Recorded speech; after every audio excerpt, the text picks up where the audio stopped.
Hello viewers, আসসালামু আলাইকুম। আপনারা দেখছেন ইলেকট্রনিক্স বিষয় চ্যানেল ডিভাইস ভ্যালি।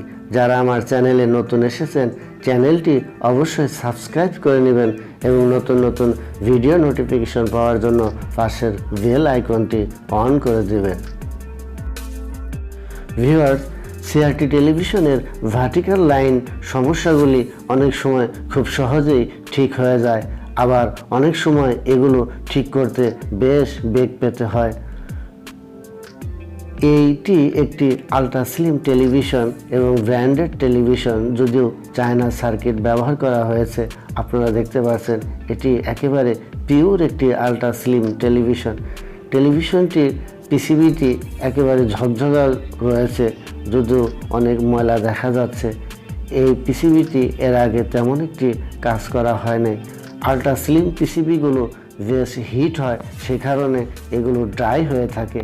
মজার বিষয় হচ্ছে এই সার্কিটটিতে দেখতে পাচ্ছেন একটি টিকটিকি ঢুকে পড়েছিল। যখন টেলিভিশনটি অন করা হয় তখন এখানে শর্ট সার্কিট হয়ে যায়। দেখতে পাচ্ছেন টিকটিকিটি একেবারে মরে শুটকি হয়ে গেছে। ভিউয়ার্স, এই ধরনের শর্ট হয়ে গেলে অনেক সময় পাওয়ার সেকশন মার খায়, অথবা হরিজেন্টাল আউটপুট ট্রানজিস্টরও নষ্ট হয়ে যেতে পারে, ভার্টিক্যাল আইসি নষ্ট হয়ে যেতে পারে।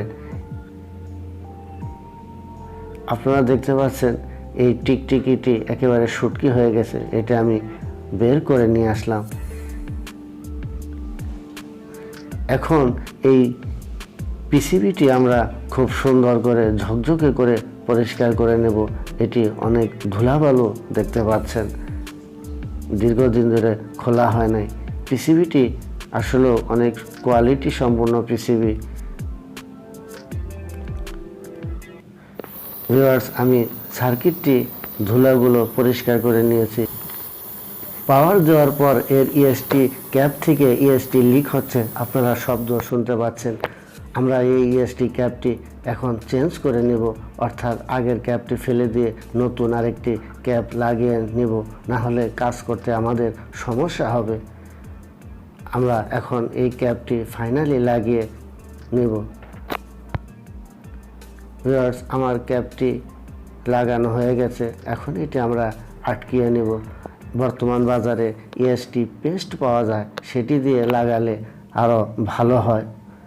ভিউয়ার্স, পিসিবিটি আমি আপনাদেরকে দেখিয়ে দিচ্ছি যে এর আসলে অবস্থানটি কেমন।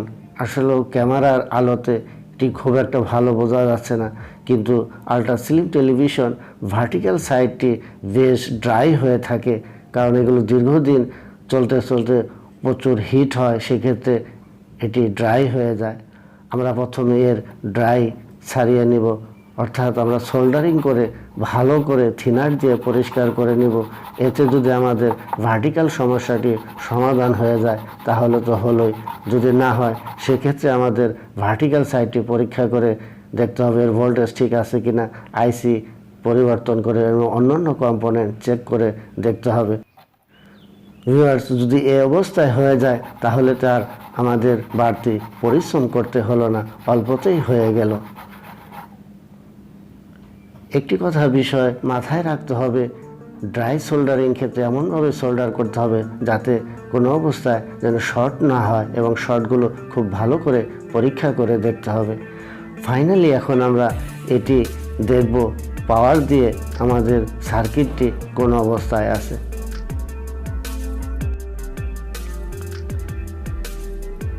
কাজের সুবিধার্থে আপনারা সবসময় এক্সট্রা একটি সেন্সর বোর্ড ব্যবহার করবেন, কারণ টিভি থেকে খুলে নিলে সেটি আবার লাগানো একটু কষ্টকর হয়ে যায়।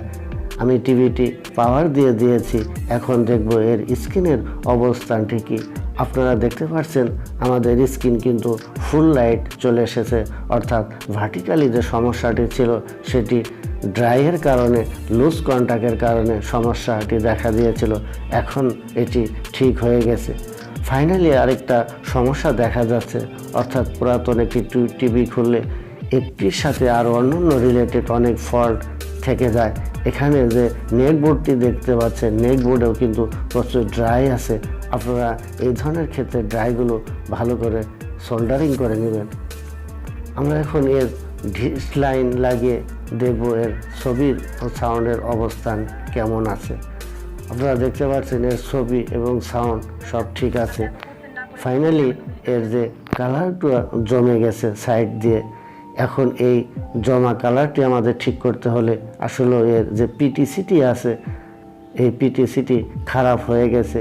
এটি দেখতে পাচ্ছেন ভিতরে পিছনে বাইরে সব জায়গায় বেশ কালো এবং পুড়ে গেছে, এরকম একটি অবস্থা হয়ে গেছে।